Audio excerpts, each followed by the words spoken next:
Hello and welcome to the Lean on Agile show. I'm your host, Shahin, and I have a great person today that joined me. He's a mentor. He's an inspirer for me. He's a thought leader, although I don't think that he liked to be called that in the space. Don Gray. Thank you, Don, for being on the show with me. Thank you for inviting me. So let me start by asking this. Who is Don? Tell us more about yourself. So who is Don? If I could answer that question in less than 40 years, I would sell my house, wear a bed sheet, sit on a mountain somewhere and sell answers. I can give you a brief history though, and I'll try to make it take less than 40 years. Okay. Sounds good. I started as something called a control systems engineer. I graduated from college and went into the manufacturing space. So I was the guy who did the engineering, wrote the programs that made product. Mm-hmm. So I'm from a real-time background. That went on for about 15 years. And then I became really good. And then I became what I call a techno hammer. And so the techno hammer is a person who gets parachuted into a situation where everybody is running around with their hair on fire, hyperventilating, and worrying about the world coming to an end. And shortly after that time, that took until about 2007, 2008.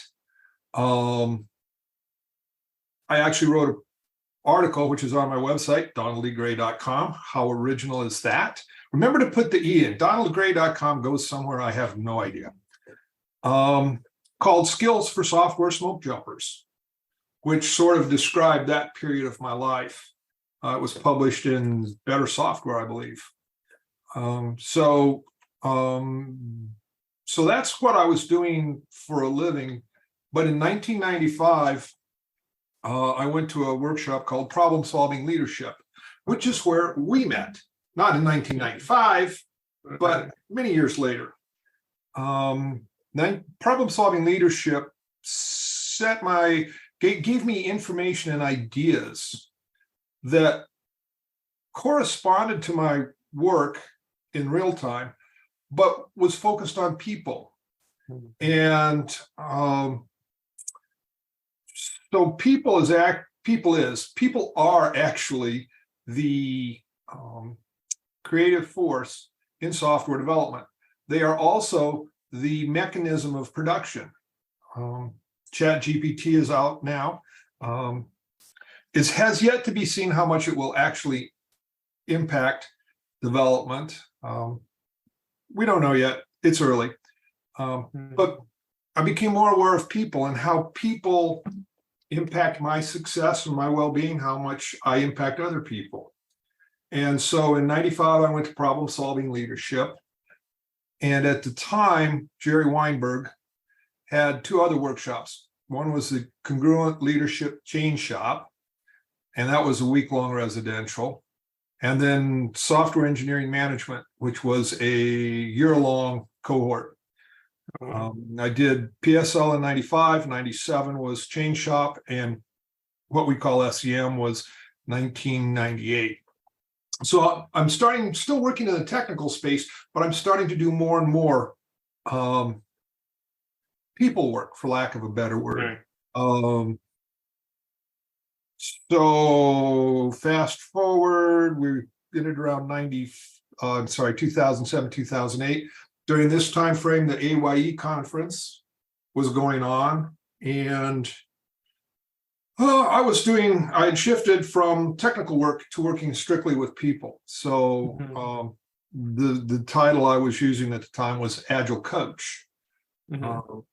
Started doing Agile coaching in 2007. Proceeded to have fun with it. Got to do a lot of great things, meet a lot of wonderful people. Then as things changed, again, I started getting a little bit away from the coaching and more into training. So Esther Derby, if I say Esther, just think Esther Derby. And I had developed a workshop called Coaching Beyond the Team. which looked at how do you enter an organization, how do you make connections, where does empathy play, how do you go about influencing people, how do you actually design an intervention, and what is a good experiment, these sorts of questions. And we did that. It was a 3-day workshop. And in 2017, I was asked to fill in for Jerry. I was going to say replace, but nobody replaces Jerry Weinberg. Tremendous individual who sadly passed in August of 2018. But you've been to PSL. It's a week-long experiential workshop. And I want to say workshop as opposed to class because the participants work. The mornings always start at 9 and the evenings finish when we finish. And for a handful of lucky people, sometimes it goes to very early the next morning. I believe you were one of those. Yes, yes. So does that sort of give you, and that, and then about 2017, I also started working with the Grows method, which is a way to, it's a focus on software development that embraces things beyond the compiler, the build, the CI/CD pipeline.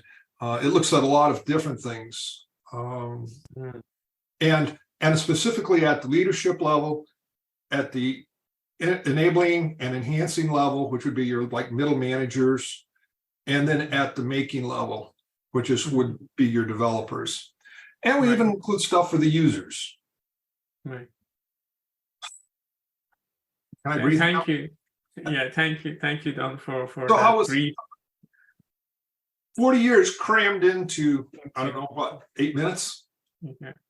So one thing that I'm sure it would be interesting for our audience is the transition and the steps that you take and maybe the lessons that you can share with them to work, start working with people, because that's something that we see typically in organizations happens. Someone is very good, savvy in one technical skills, and they get promoted to a people manager. And they don't have, like you, seems that you found out a way to get those skills and become so good at it that now you're teaching PSL and like move on to other stuff. What can you share with our audience on how to find their own way? Well, I think you said the correct answer, or you said the correct words right there. Their own way. Everybody's path is different, but the things that impacted me the most is one, I was from a world, the technical world has a best way. So we have things like CI/CD pipelines, we have clean code, we have lean, we have agile, Scrum, whatever. We have ways of doing things that are good. When you start working with people, the thing to remember is that people are not machines. People have emotions. I think one of the first things to think about when you're working with people is Drucker, Peter Drucker, management consultant back in the 60s, talked about the fact that what we have now are knowledge workers, that the people who are creating value today work more with their minds.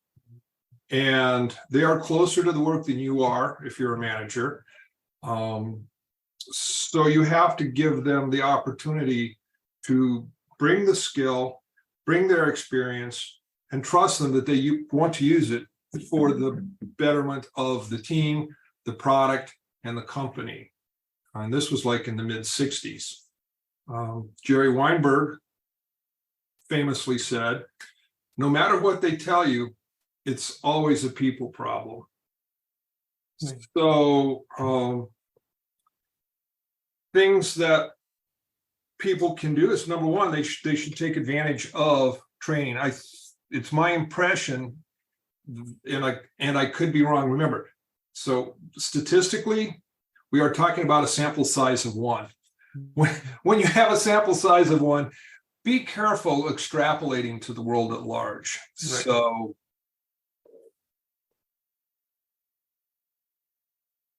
my impression is that people who get promoted into the management roles are now getting more training about how to be a manager. Managers are shifting from being a director. You go do this, you go do that. So if you think back to Taylorism, scientific management, everything was structured such that you could tell people exactly what to do and they would do it. Managers are now becoming more coaches. And I'm using that in the sense of, I was working with a client in 2016, and the engineering managers were actually interested in the people. And I mean, not to say that the other types of managers aren't interested in people, but like, what are your educational goals? Where do you want to go next in your career? How is the family? Much more person related than task related or process related. An interesting book on that topic would be Becoming a Technical Leader by Jerry Weinberg. There are other books out there, but that's where I would probably start, is with that book. And I can attest to that. I was working with a client as well. There was a lady that she was SVP or head, I believe, like very high. And I was with that organization for 20 years. So I asked her for a quick coffee chat, and she was sharing what she observed. And she told me that I got so many trainings on coaching and conflict resolution and all those things that I don't need more one-on-one coaching. I know what to do. So, and not to mention that I was doing a good job or not, but to mention that, as you said, these change, like these circumstances change, and like the leaders are more coaches, like the organizations are putting them through those kind of training themselves as well. So I want to a little bit more talk about PSL for my own sake as well. So the history of it better than me. I know that PSL, if I'm correct, I think it was existed before even I was born. So it was started in 80s or something, I believe. No, I'm wrong. Even before 74. 74. 1974. Next year will be the 50th year. Oh, wow, okay. Now, we did not have PSL, problem solving leadership. We did not hold it during the pandemic. Right.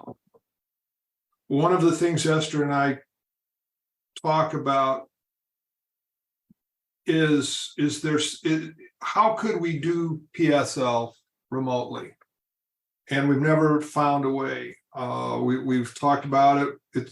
It's something we consider because the world has shifted dramatically due to the pandemic, the COVID pandemic. And to put our hands over our ears and go la, la, la, la, la isn't going to be useful. Right. But you've been there. You know what's involved. I've never met anybody who said, "Oh yeah, and here's how you can do it remotely." Right. It focuses on support. You have a support group. You have learning objectives. You work through a bunch of problems, and through that you learn to lead in different styles of leading. And we just haven't found a way to do that. So for, what was it, 2020 and 2021, we did not hold any PSLs. Right. We started again in spring of 2022. Right. So, but except for those 2 years, next year will be the 50th year. The workshop has changed some over the years. You've heard me talk about the world has changed. Right. if you become perfectly adapted to your current world, you become very rigid and find it difficult to adapt to change. And the hallmark of a problem-solving leader is the ability to observe and look at motivation, organization, and information. In other words, motivation. Are people happy, sad? Current work in this area would be Daniel Pink, Drive is a great book, talks about autonomy, mastery, and purpose. And Dr. Kat Hicks just recently came out with this thing and it's research. So this is one of the cool things is everything that we've been saying for the last 15, 20, 30 years, there is now research that is supporting these ideas. So let me ratchet back. Dr. Kat Hicks works at Pluralistic, I believe, or in conjunction with them, has developed this thing called the Developer Thriving Framework. And it says that you want developers to thrive, and you do because they're the people who create the value that people pay you for. Right. And so you want thriving developers. So that the pregnant pause right there was, well, and I have a story, but I'm not sure I can tell it, about a person who came to PSL, and here I am telling the story. After I'm wondering, can I tell the story? Came to PSL, and he was doing well in his department, and he was a director level. The organization had the 3 most senior cloud people leave in a month. And they all cited the existing director over the division or over the cloud development as the reason why. So he got shuffled over. He was asked to take that department. And that was about 9 months ago. And he said it's going really well. So you want the developers to be thriving because 1, they generate the value. 2, if they walk out the door, and obviously they do, they're going to take an incredible amount of institutional knowledge with them. And that, in terms of organizational cost, is very expensive because they've been with the company, I don't know, 5, 10 years. They know things about how it's built, how things are working together. And when they leave, somebody else has to figure all of that out. Right. So you want the developers to thrive. So that was Dr. Kat Hicks. And that was about people. So how do you make the bridge into people? 1, find people that write about people. I mentioned, Jerry Weinberg wrote a lot about people. Started with the psychology of computer programming. I don't know, back in the 60s. And if you want, I can give you a list of books that you can put in the meeting notes. Yeah. That sort of a thing. And then learning about yourself. Yeah. It's also very important. Andy Hunt wrote a book called Refactor Your Wetware. And it talks about how you learn, how you process information, and these sorts of things. So find out what you want to do and then start reading about it. And be used to the idea that there's no right answer. Right. When you work with people, you be empathetic. Right. Because someday it will be you in that situation. Right. And ambiguity and be comfortable with ambiguity and be empathetic with people. Be curious, not judgmental, in the words of Ted Lasso. Right.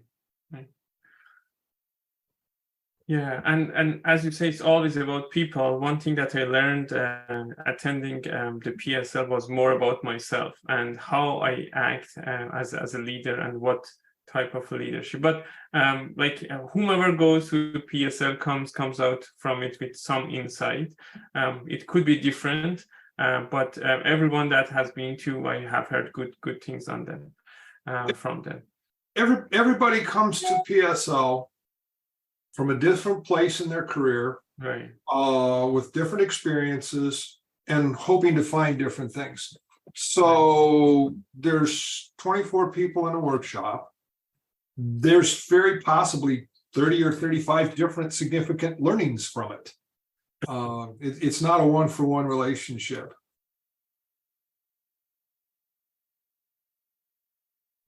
And so let's just talk about the one that piqued my interest. You mentioned that we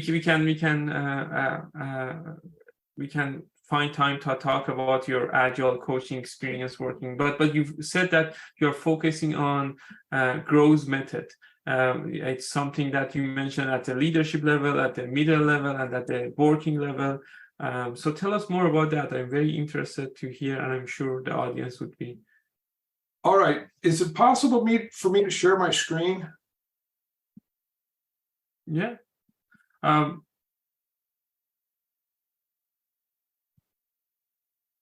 Go ahead. Let me see if here we go. I don't know. Yeah, that looks like it worked. So when we think of software development, we often think of something like we get a story or a JIRA ticket, we work this ticket, and we then move it from doing to done, and then we go get the next one. So that would be up here in these blue things.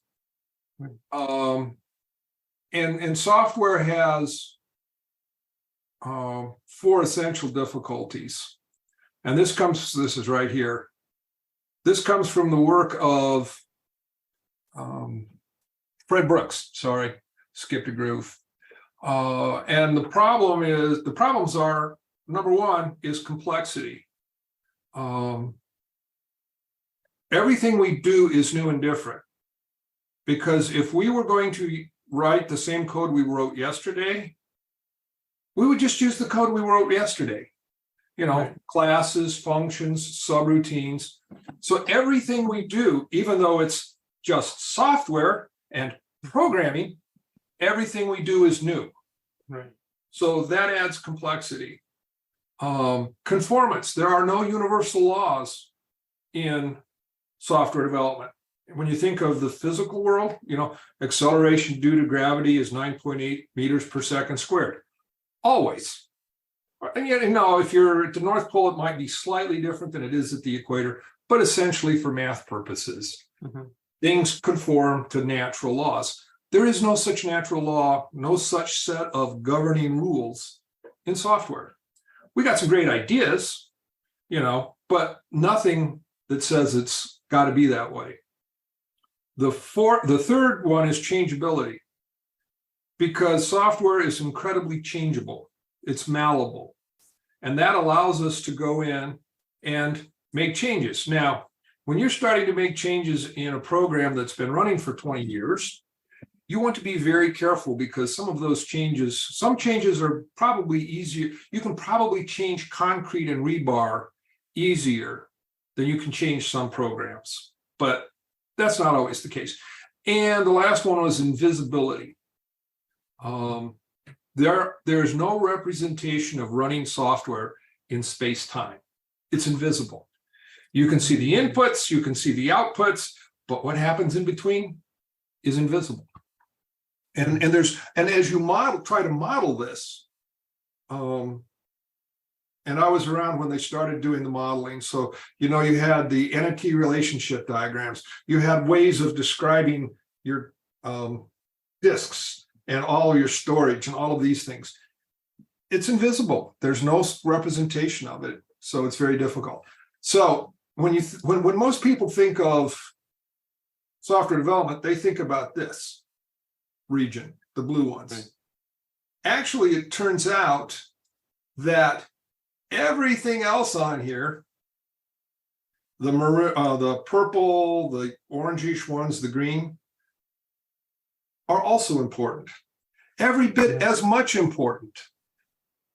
So as you think about what does it take to produce quality software, it takes all of this. Right. Now, that was a long answer. That was just the preface.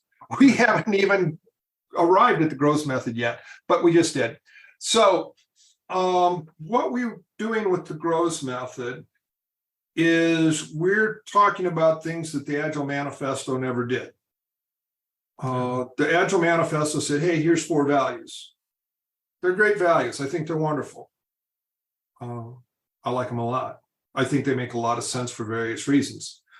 There's 12 principles. I'd have to stick a foot up here to get the other 2, but let's assume that I have 6 fingers on each hand. The principles are good, but they don't say what to do. So here's the problem. You talk with somebody and you get all excited about Agile. Go be Agile. That doesn't say what to do. So with the growth method, what we're doing is we're saying, okay, here's what you do. But we get back to context. Everything is slightly different for everybody. So if I tell you, you have to do this thing, but it doesn't apply to your context, then I'm damaging you, I'm hurting your value stream, and creating unhappy developers. So there's research that was done, I believe it was for the Air Force, and Andy talks about it in Refactor Your Wetware. It's called the Dreyfus Model of Skill Acquisition. And there's different levels. Right. And so we have different levels. So a metaphor for this would be like cooking. Okay. In cooking, you have to follow a recipe. And so you follow the recipe, you measure everything out, you mix it just right. And let's say it's a cake. You put the cake in the oven and the instructions say, cook at 350 for 30 minutes. Right. So it's very rule and step oriented. If you're a novice, that's where you need to start. My oldest son is a chef. He goes, recipes are just a suggestion. And he'll start cooking, but he's a chef. He was trained. He did this for a living for, 15, 16 years.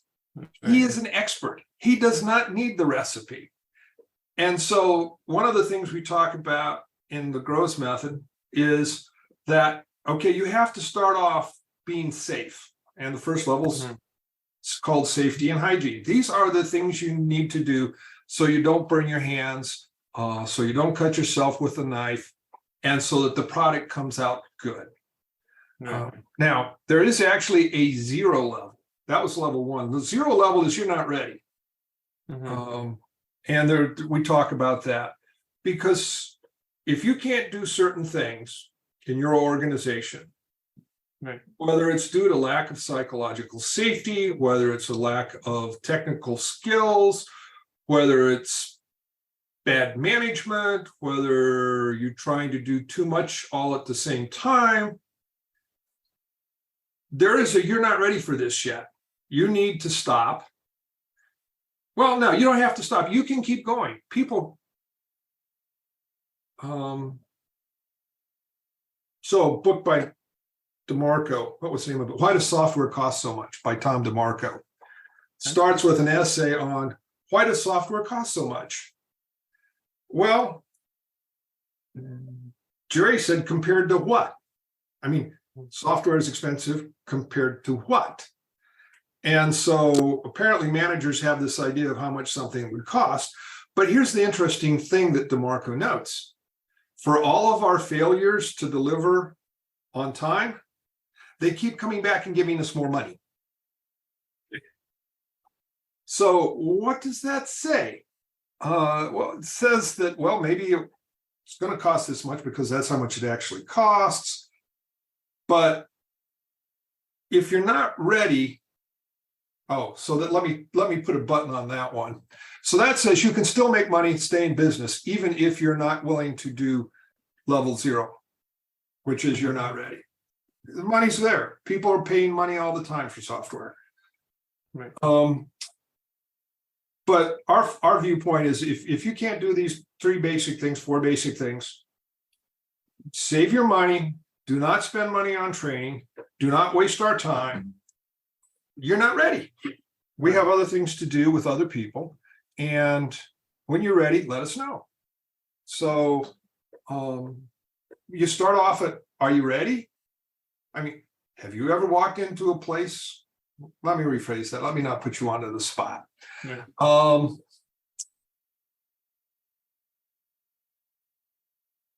I don't mind. You can. Well, I'm the people that I've worked with have always been interested in learning, doing a good job, and wanting to succeed. The senior vice presidents, though, exist on a different level, and they're doing things that absolutely prevent what they say they would like to have. Case in point was WIP.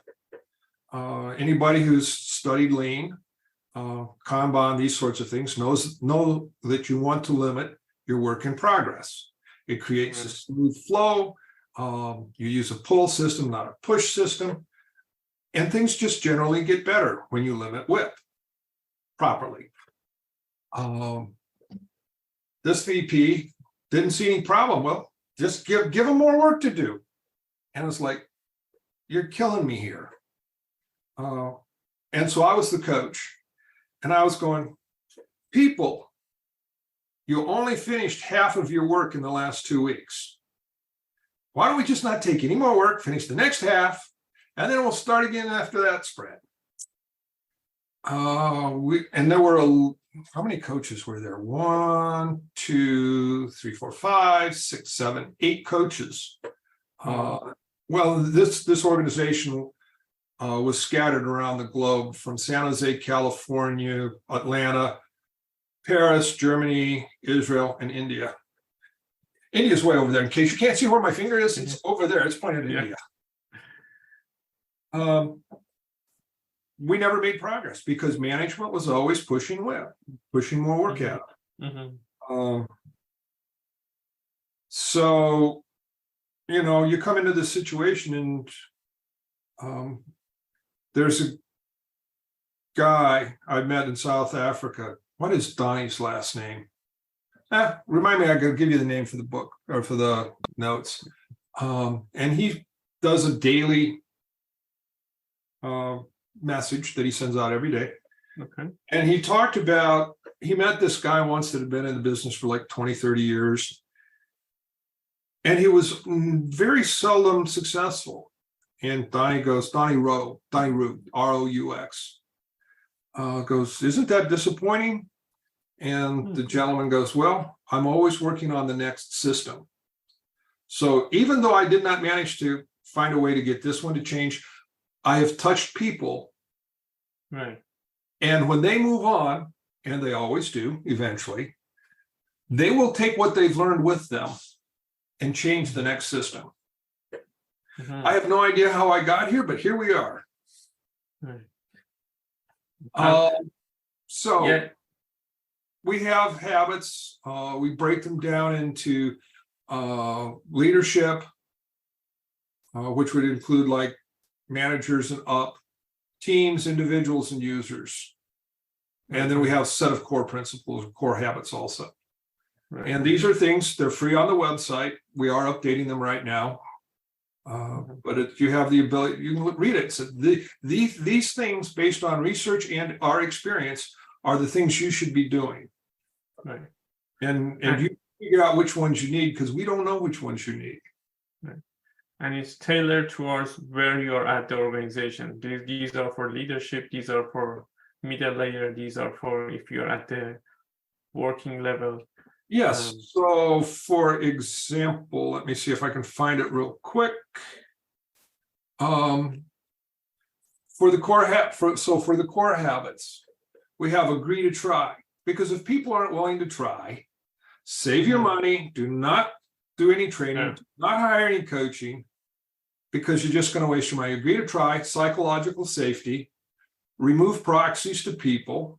In other words, we think instead of using a JIRA ticket, you should go talk to the user, find out what they want. Answers from experiments. We talk about how do you set up this experiment? How do you gauge whether or not the experiment's working? And then what we call small bites always, which is do little things. If you're going to do a global change initiative, you're almost guaranteed it's going to fail. But if you can get a little change, if you can get one team changing and they get another team changing, this does not play nicely with the I have to show profit in the next quarter. Because this is what you would call organic change. And Jerry talks about organic change in becoming a technical leader. But do little things and try to see how they're going. You know, that's part of the experiments. So then that was the core habits. And we've got, like, for leaders, share the vision, 30-minute easy for me to say, 30-minute thinking appointment, work in small, stable teams, measure actual delivery, lead the way, create free information flow. So then there's another set for the teams and another set for the individuals. And I'm not going to sit here and read them to you. You can go to growsmethod.com and click on them and read about them. Sounds good. And I see that, like, you have the thinking guide on the picture here, and under thinking guide you have Kinevin, Grows, Worderly Map, Systems Thinking. Are they interchangeable, that you put them together, or they're related? Or, like, if you are more familiar, for example, with Worderly Map, you can use that instead of Grows, or is there So the thinking guides are different ways of thinking about something. So systems thinking talks about how everything is connected. And then you have reinforcing loops and you have balancing loops. And so that's one way of looking at a system. The cool thing about Worderly maps is Worderly maps take a product and look at it, how it moves through time. So you start out at Genesis. This is new and novel. And then you move into a application-based area. So, okay, now I can use parts of this in an application. Then you end up with a product. And finally, you end up with a commodity. So if you think about the cloud, you know, when it started back in the day, back in, what was it, 2005, 2006, it was very new and different. Nobody really knew what was going on. And everybody had to build their own because there was no standard way of doing this.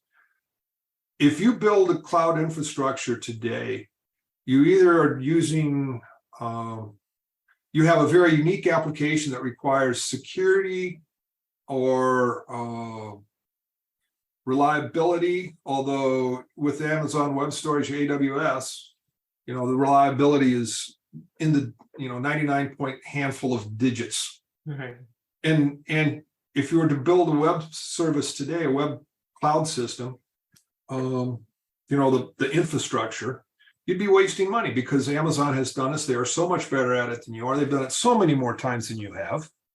So that's the cool thing about Worderly maps. I'm going to skip over Grows for a moment. So the OODA, often called the OODA loop, which is actually sort of a version of systems thinking because it's observe, orient, decide, act.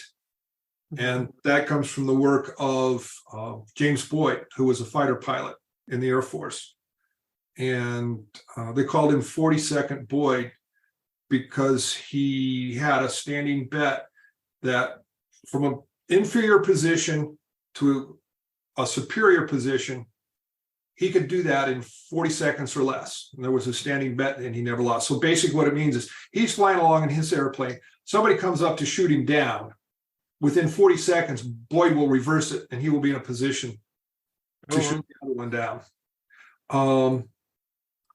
So there's a lot of stuff about the OODA loop. We haven't got time to talk about it, but a lot of work on it has expanded it to show how personality, family of origin, the culture you live in, all of these things impact how you orient. So observe is here's data. Orient means what does this data mean? What should I do with this data? Decide is, well, I'm going to do this, and then act is what they do next. Right. And then that action creates a change in the environment, which provides you with new data to observe. From a business standpoint, the goal would be to execute your loop faster than your competitor's loop, because that way the competitor is always responding to what you have done and does not have time to become creative and force you to change something based on what they've done. Right. Complexity, human systems dynamics, Glenda Ouyang's work. And you have a whole bunch for people facets there. Connected to thinking guys. Yeah, so you're moving me along, are you? Are we running out of time already? Yeah. Okay. No, but my point, it's so many perspectives to look at, and I haven't tried Grows, but I'm going to look into that. What would be a good source if people have questions about, like if they see something on the website, for example, take a small bite size, right? And if they don't know if this experiment that they do is a small bite, is there a community, is there you that they can reach out to? Is there training that happening on that? We do have workshops that are available. They're cleverly on the website. And these can be delivered. We can do these workshops remotely. Mm-hmm. We did a workshop with all of the interesting companies, the Austrian Railroad. Yeah. You don't really think of railroads as agile people, but right. I mean, think about it. You're drilling tunnels from opposite sides. You really want to make sure these two tunnels meet in the middle somewhere. Right. Very, very cautious, very determined people. Right. It was a great workshop. There's an article on the website about it. I think it was from January this year. And they actually only used 3 of the methods or the habits. It was vision, agree to try, and I forget what the third one was. So it's on the website. Somebody asked Einstein, this is apocryphal. I don't know if it's true or not, but I've heard it said that somebody once asked Einstein what the speed of light was. And he says, well, I don't know. I go, well, you're a physicist. How can you not know? And he goes, why would I remember something I can go look up? So what was it? It was vision, agree to try. I forget what the third one was, but they got the product. They got the thing going because they agreed to try and they knew where they were going. Mm-hmm. I have a clever address. It's don@growsmethod.com. Excuse me. We do have workshops. And we are going to put the links to the website on the podcast notes as well. So all the stuff that's sort of in the pinkish color, that's your human aspect of software development. Mm-hmm. Team facets. Hackman is our go-to. Richard Hackman did research on how to build a team, and he actually used military intelligence teams. Mm-hmm. Because and that work actually fairly well parallels software development from the standpoint that highly technical, very specific, and you're dealing with I want to say amorphous, but I'm not sure that's the word. Amorphous. Light, fluffy things don't really exist in the world. You're working with information and intelligence. You're not working with a shovel and coal. Right. For lack of I forget the exact word I'm looking for. Right. So that's sort of what we're trying to accomplish with Grows, is to address this space. Right. And obviously my copy of the shared screen is over there because I keep going that way with my hand. Right. All right. Sounds good. Now what? Yeah, thank you, Don. You mentioned a couple of books, more than a couple of books, as some references. Is there anything that through your whole career, we talk about PSL and how that was instrumental for you? Is there anything else that you want to share with our audience that is a resource, a book, a method, something that is very instrumental was for you and you want to share with the audience?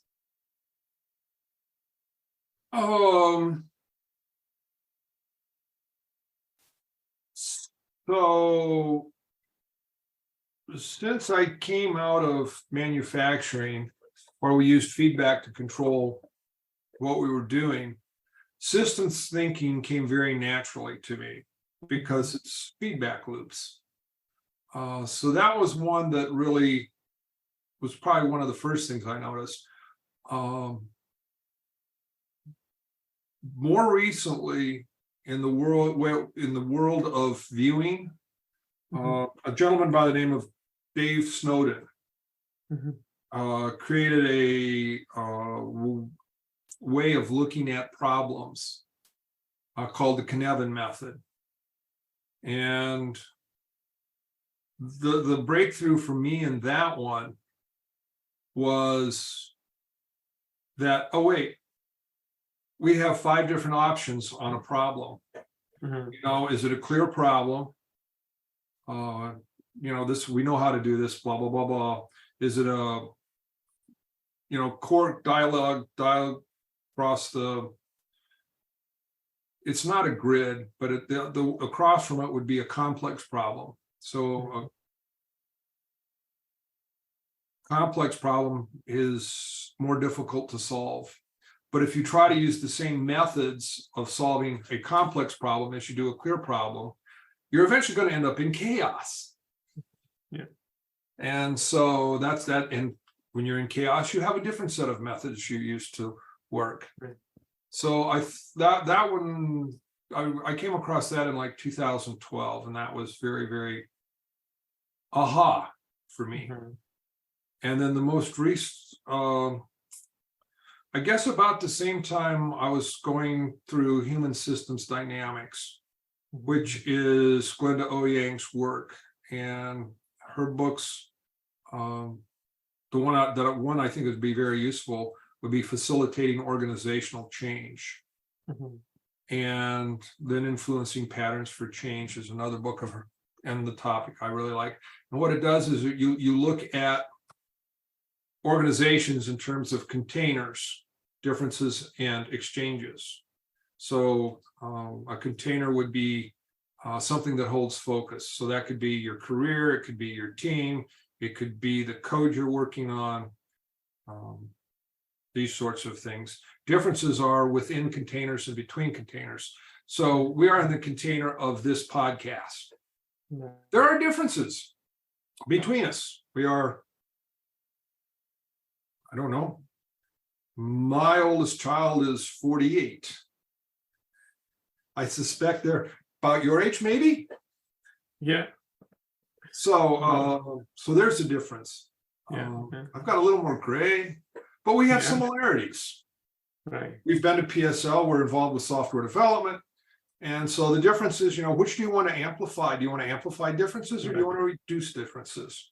And that affects exchanges, which is the flow of value. It could be information, money, power, these sorts of things. So her work actually, for me, is a little more interesting. So while Cynefin is interesting, it doesn't give you any handles to change. I cannot pull this lever and see something change. With human systems dynamics, they do. They say, okay, well, change the container. Right. And in that case, you might be swapping teammates. One team member goes out, new team member comes in. The classic would be the corporate reorg, which would just change everything. And then exchanges, add a feedback loop, take a feedback loop away, see if there's a way to shift information around. And then the one that was most recently was Wardley, with Wardley mapping and how it approaches products and product development. And his book is free on the internet somewhere. So that's one of the things I like about it. These all have very active communities of development support. And PSL. 50th year anniversary coming up next year. So hopefully some of our audience can get on that. Hopefully. And What else? Thank you, Don. We are getting to the almost end of the recording time, end of the podcast. Is there anything else that you want to share? I'm sure there are plenty of things that we can talk about, but our time is limited. Is there anything that last minute that you want to share with our audience? And then we can say goodbye. I was talking with Jason Little of Lean Change this morning, and we were chatting, and I said, one of the things that I'm really excited about is that I'm seeing more and more women in positions of importance. I'm thinking of like Dr. Forsgren with the Dora and the Accelerate book on DevOps. Amy Edmondson on psychological safety. Dr. Hicks with the Developer Thriving Framework. Charity Majors, who works at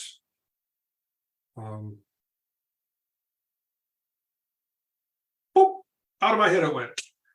Charity Majors works at something.io. I'll figure it out.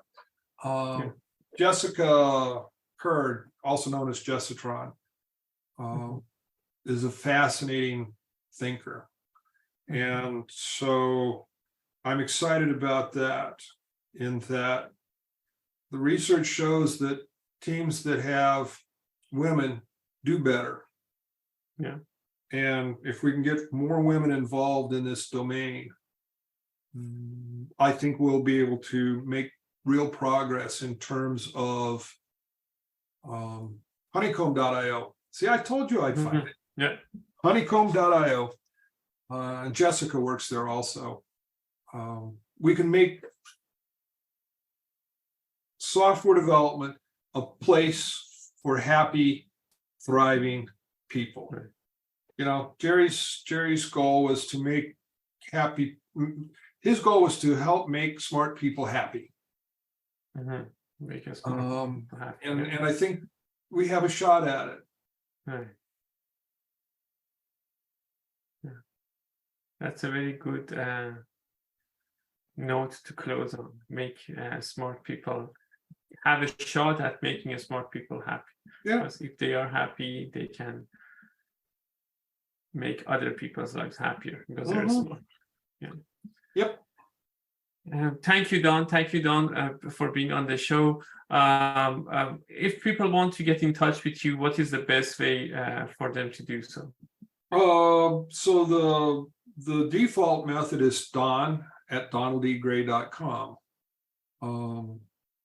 And I would respond to anything we've talked about today. So if you want to talk about Cynefin, if you want to talk about Wardley, I'm still learning Wardley. I'm not I'm not one of the people at the front of that, but it's a very useful tool. The growth method, if you'd like to learn more about the growth method. And then, like I said, I also have don@growthmethod.com. So we kept mentioning PSL. The website is congruentchange.com. And I'm Don at congruentchange.com too. You can find me in a lot of places. Yeah. Thank you, Don. I appreciated your time, and I hope I enjoyed it a lot. I hope you enjoyed our conversation as well, and I hope to have you again sometime soon. Well, I'm tired of listening to me. I think you should go for Andy Hunt next. Has Jason Little been on the program? Yes, I had Jason on Okay. Well, you had Jason. I would go for Andy next. For sure. Yeah. Or Jessica Kerr. She's fascinating. If you need a reference for her or an idea about her, go to the 2019 Ruby Conference keynote. Okay. It's an excellent presentation. Yeah. Thank you for the recommendation. I'll follow up with yourself and then. All right. Thank you so much for having me. Have a wonderful day. Yeah. Thank you.